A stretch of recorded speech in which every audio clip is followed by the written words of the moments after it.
कामशी रेड्डी जी से माफ़ी मांगते हुए कि प्रोग्राम चलता रहेगा, मैं अपने चंद मिनट में अपनी बात कहकर मैं निकलूँगी। साथियों, आज हम सभी लोग यहाँ पर एकत्रित हुए। एक बहुत बड़ी कमी हमें हमेशा खलती रही है पिछले 10-12 साल, और वो है संगठन का अभाव।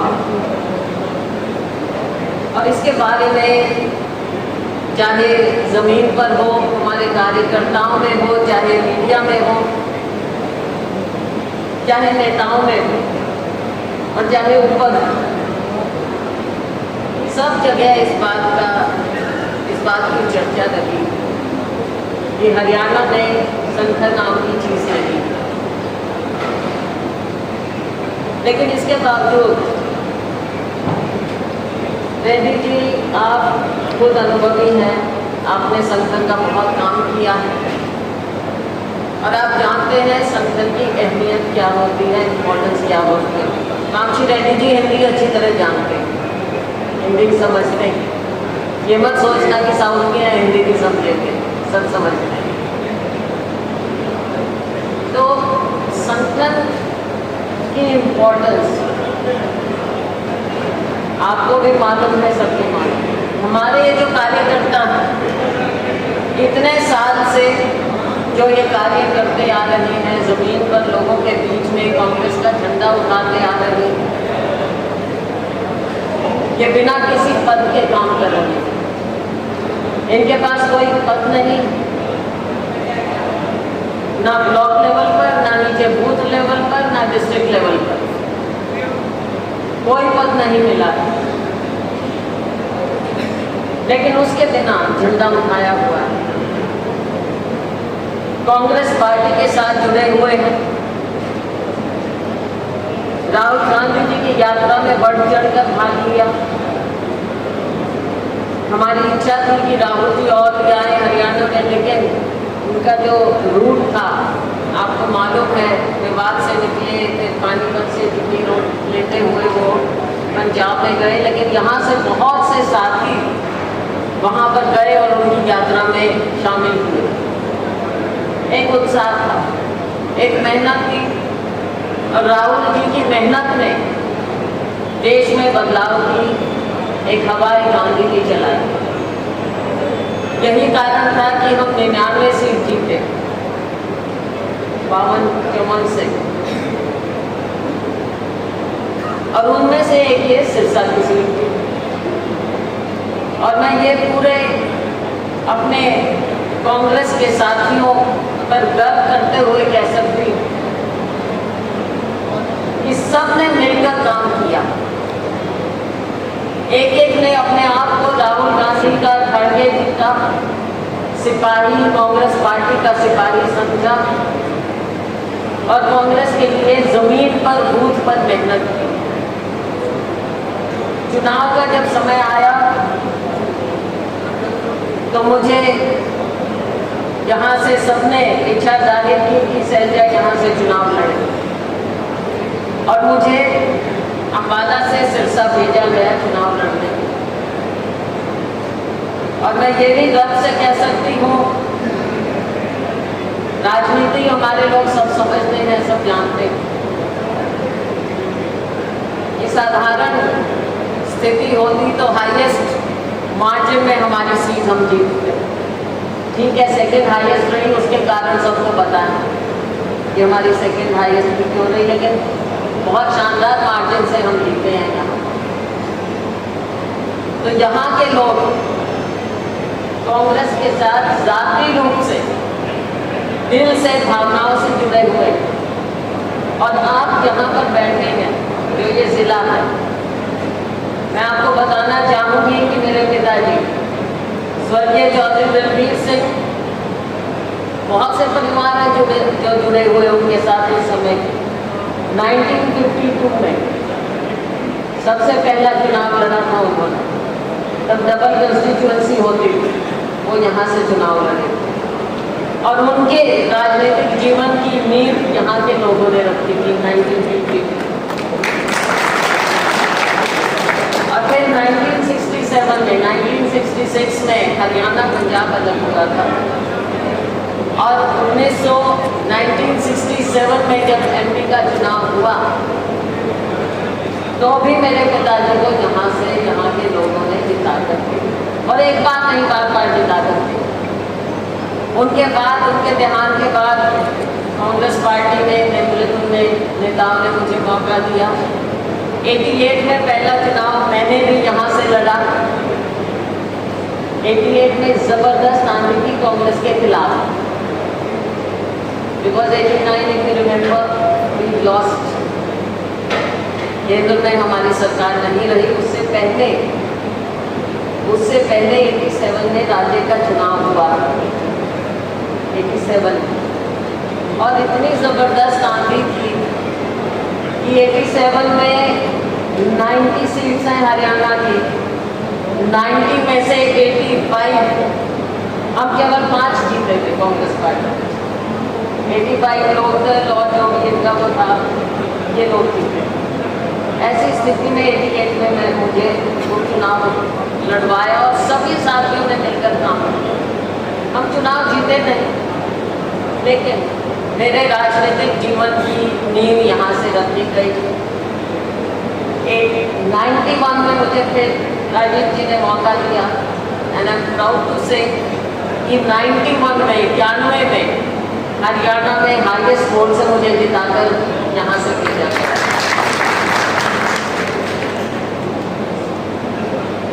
और फिर उसके बाद यहाँ से मुझे फिर से बैक टू बैक जीते हम। 96 में जब चुनाव हुआ तो 96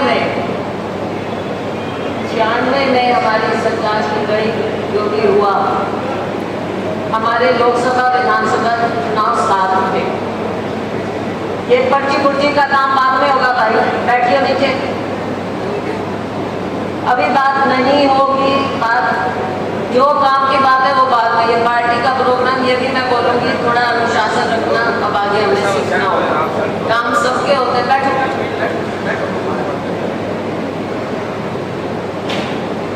तो 96 में फिर चुनाव हुआ बैक टू बैक। जब 96 में 96 में चुनाव हुआ लोकसभा विधानसभा का एक साथ, फिर हमारे यहाँ एक लोकसभा में 9 विधानसभा आती, साथ में चुनाव हुआ लोकसभा और विधानसभा का। 9 की 9 सीट कांग्रेस नहीं जीती, लेकिन मैं असेंबली जीत के गई थी। इन्हीं लोगों ने मुझे जिता कर भेजा था। और फख्र की बात नहीं है, 9 में से 5 की जमानत भी जब्त हुई थी हमारे एमएलए की, लेकिन इन लोगों ने मुझे जिता कर भेजा था, अपना एमपी बनाया। उसके पश्चात जो भी जैसे भी जब चुनाव लड़ा मैंने अगला 2004 में, तो मैंने अम्बाला से 2 चुनाव, अम्बाला के लोगों की भी मैं शुक्रगुजार हूँ। उन्होंने मुझे 2 बैक टू बैक चुनाव दिलाए।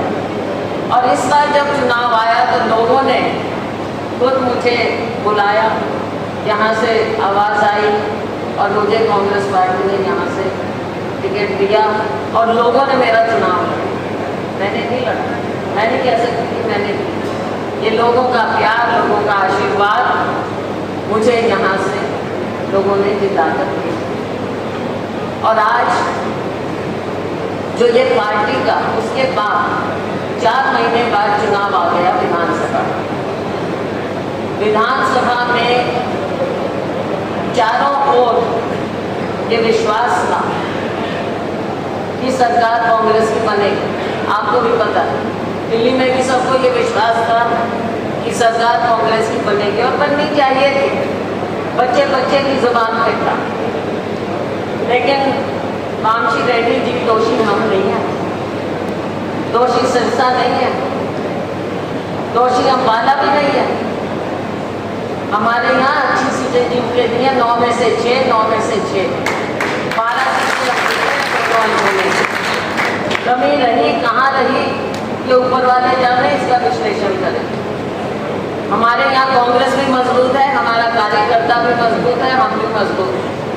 हमने लड़ाइयाँ पहले भी लड़ी हैं, राजनीतिक बहुत लड़ाइयाँ लड़ी हैं, राजनीतिक लड़ाई लड़ना हमारा ये इलाका जानता है अच्छी तरह से। पार्टी के सच्चे सिपाही हैं, पार्टी के लिए बहुत कुछ किया, मेहनत की है, आगे भी मेहनत करेंगे। इस बार सरकार नहीं आई, जो कमियां रही उसको आगे हमने दूर करना है। अगला चुनाव आएगा, उसके लिए हमने पार्टी को मजबूत करना है। और राहुल गांधी जी और खड़गे जी ने जो निर्देश दिया है, राहुल जी ने खुद आकर चंडीगढ़ में अपना संदेश दिया, सबको बताया, अहमियत बताई। सबसे ज़्यादा कोई इम्पोर्टेंट है पार्टी के संगठन में, वो होता है जिला। जिला कैसे चलेगा, सबको कौन समेट कर रखेगा, पार्टी का संदेश नीचे जमीन तक कैसे पहुंचाएंगे, आगे और संगठन को मजबूत कैसे करेंगे, लोगों को कैसे जोड़ेंगे, ब्लॉक्स होंगे, मंडल होंगे, बूथ होगा, सारा ढांचा कैसे बनेगा, पूरा स्ट्रक्चर कैसे बनेगा। जब तक बूथ मजबूत नहीं होगा तब तक ऊंच नीच हो जाता। जैसे अब सरकार बनते बनते रह गई, कुछ सीटें हम बिल्कुल थोड़े मार्जिन से हारे और फैक्टर्स को भूल जाएंगे। बहुत से फैक्टर्स थे जो सरकार नहीं बनी, लेकिन संगठन का अभाव भी एक फैक्टर। संगठन नहीं था, उसकी एक कमी हमको सबको महसूस हुई। संगठन होता तो शायद ये कमी दूर हो जाता। तो इसलिए संगठन की अहमियत को जानते हुए आपको हैदराबाद से यहाँ भेजा है कांग्रेस पार्टी ने, राहुल गांधी जी ने, खड़गे जी ने। हमें पूरा विश्वास है, क्योंकि मैं व्यक्तिगत रूप से और हमारे कई साथी आपको, आपके काम को व्यक्तिगत रूप से जानते हैं। हम आपको किसी प्रकार से इन्फ्लुएंस नहीं करना चाहते। आप सबकी बात सुनिए। कई बार वर्कर्स को ये लगता है कि हमारी बात नहीं सुनी जा रही। पहले भी संगठन की बात हुई यहाँ पर, पर्यवेक्षक आए, काफ़ी दिन रुके, लेकिन उसके बारे में कम बोले तो बेहतर होगा। उसका क्या नतीजा निकला और कैसे लोगों में गलत मैसेज गया, तो उसकी बात नहीं करना चाहिए। अब आपके ऊपर नजरें टिकी हैं, क्योंकि खुद राहुल जी की पहल से ये हो रहा है। इसलिए इन सब लोगों की उम्मीद, आज जो आए हैं, आज सीमित लोग आए हैं। अभी आप और टाइम देंगे, आप हर हल्के में जाएंगे, हर विधानसभा क्षेत्र में जाएंगे, वहाँ पर और आप हमारे साथियों से मिलेंगे, कांग्रेस पार्टी के हमारे परिवार के सदस्यों से मिलेंगे। आपको और ज़्यादा अच्छा पता चल जाए, नीचे की स्थिति का मालूम पड़ेगा। तो आप इन सब की भावनाएं सुने। आधा टाइम कोई भावनाएं सुनता भी नहीं, आप सुनिए। मैं नहीं समझती कि कोई भी भगवान भी 100% किसी को खुश कर सकता है, लेकिन दुआ सब करते हैं और भगवान के दरबार में सुनवाई सबकी उम्मीद होती है। तो इसलिए हम सब मिलकर आपको इस बात का पूरा विश्वास दिलाते हैं, आश्वासन देते हैं कि सब सहयोग करेंगे। पीछे हमारे बहुत अच्छे अनुभव नहीं रहे, तो उस चीज़ को भूल जाएं, आगे के लिए सब काम करें, मिलकर काम करें। छोटी मोटी बातें देखो, किसी भी संगठन में आपस में जगह के लिए और थोड़ा बहुत कंपटीशन रहता है, वो कोई बुरी बात नहीं है, कंपटीशन ठीक है, लेकिन कटवाहट नहीं होनी चाहिए। और जब पार्टी का काम होता है उसमें सबको मिलकर चलना चाहिए। तो पार्टी के काम आगे आएंगे, चाहे AICC के हों, चाहे कोई भी, चाहे स्थानीय मुद्दे। मेरा सबसे यही मेरी गुजारिश है कि सब मिलकर पार्टी के लोगों के साथ काम करें और अब जो नया ढांचा बनने जा रहा है उसमें सब सहयोग करें। किसी को ये ना महसूस हो कि भाई मुझे नहीं बनाया, फलाने को कैसे बना दिया, बनेगा तो एक। जैसे टिकटों में भी चाहे पंचायत हो चाहे कहीं हो, ऊपर से नीचे मिलता तो एक को। तो तसल्ली भी रखनी है, परिवार का पार्टी का हिस्सा भी रहना है और मिलकर काम भी करना है। नीचे ज़मीन पर भाजपा है, हमने पहले लोकदल को भी देखा, लेकिन आज सब मिलकर हम काम करेंगे, चाहे आरएसएस है चाहे भाजपा है, उनकी विचारधारा के साथ, उनकी जो सोच है या जो ज़मीन पर जैसे नीचे वो लोगों को गुमराह करते हैं, वो भी हमें लोगों तक सच्चाई पहुंचानी है। हर बात को, मुद्दे को समझते हुए कांग्रेस पार्टी को हमने मजबूत करना है। तो यही आश्वासन है रेड्डी जी को और हमारे सभी जो यहाँ पर हमारे आए हैं ऑब्जर्वर्स, ACC के भी हमारे सैनी साहब हैं, हमारे एलमान जी हैं और तीसरे कौन है, राहुल झांसी से हैं, अभी इन्होंने चुनाव लड़ा, राहुल मक्कड़ जी हैं। तो ये पर्यवेक्षक हैं हमारे, और AICC पर्यवेक्षक आमची रेड्डी जी हैं। तो आप कृपया अपनी बात इनके सामने रखें और आप सबका मैं स्वागत भी करती हूँ और धन्यवाद भी करती हूँ। और अब सबसे मैं माफ़ी चाहूँगी, मुझे आगे जाना है, तो आप सबका दिल की गहराइयों से धन्यवाद। रही बात मेरी, अगर कोई कागज़ पुगज़ दे दो तो भाई ये दे दियो, ऊपर ना आइयो, सिस्टम रखो पार्टी का, अनुशासन रखो। रेड्डी साहब ये ना समझे अब ये यहाँ के लोग बात नहीं मानते या कोई ऐसी बात तो करेंगे। बाकी हम अपना दौरा करते रहेंगे, आगे आते रहेंगे आप लोगों के बीच। आपका बहुत बहुत धन्यवाद। जय हिंद। बहुत बहुत धन्यवाद रणवीर। आप सभी से हम लोग थोड़ा सा अनुशासन बनाए रखें। इससे पहले